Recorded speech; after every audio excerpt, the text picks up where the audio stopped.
நீதிமன்றம் அவமதிக்கப்பட்ட கருப்பு நாள் டிசம்பர் 6. வரலாறு என்பது தலைமுறை தலைமுறையாக வாசிக்கப்படுவது. அது நேசிக்கப்பட வேண்டும். அதில் உனது துறை சார்ந்த சாதனை மக்களால் போற்றப்பட வேண்டும், தூற்றப்படக்கூடாது. மறக்க முடியுமா டிசம்பர் 6? மறந்து போகுமா வரலாறு? இந்தியாவின் கருப்பு துயர தினம். நீதிமன்றம் அவமதிக்கப்பட்டு நீதியை காலில் போட்டு பயங்கரவாதிகளால் மிதிக்கப்பட்ட அந்த கருப்பு நாள் ஒவ்வொரு வருடமும் துக்க நாளாக அனுசரிக்கப்படுகிறது.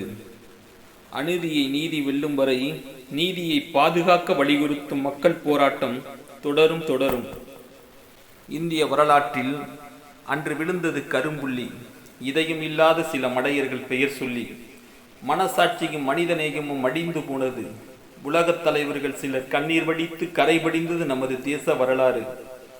அடுக்கடுக்கான ஆதாரம், அடுக்கடுக்கான குற்றங்கள் நடந்து மறுக்கப்பட்டது நீதி, மறைக்கப்பட்டது அநீதி. மனிதன் என்னும் போர்வையில் மிருகம் வாழும் நாட்டிலே நீதி என்றும் நேர்மை என்றும் எழுதி வைத்தான் ஏற்றிலே என்ற பாடல் ஒவ்வொரு டிசம்பர் 6ம் மீண்டும் மீண்டும் எங்கள் நினைவுக்கு வருகிறது. தாமதிக்கப்படும் நீதி மறுக்கப்படும் நீதிக்கு சமம் என்பார்கள். மறுக்கப்படும் நீதி அநீதிக்கு சமம் என்பார்கள். சட்டத்தின் முன்னால் அனைவரும் சமம் என்றால் குற்றம் செய்த குற்றவாளிகள் இன்னும் தண்டிக்கப்படவில்லையே.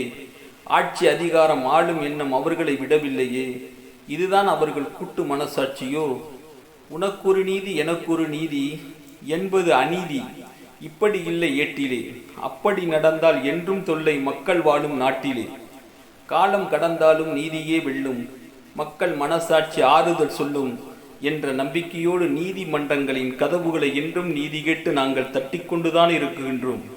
பிரித்தாலும் சூழ்ச்சியை வீழ்த்துவோம், ஒற்றுமையால் எழுச்சி பெறுவோம், மதசார்பற்ற நமது இந்தியாவை பாதுகாப்போம் என சபதம் ஏற்போம். டாக்டர் அம்பேத்கரின் நினைவு நாள் டிசம்பர் 6. அஸ்ஸலாமு அலைக்கும். எஸ். சையத் இப்ராஹிம், தாம்பரம்.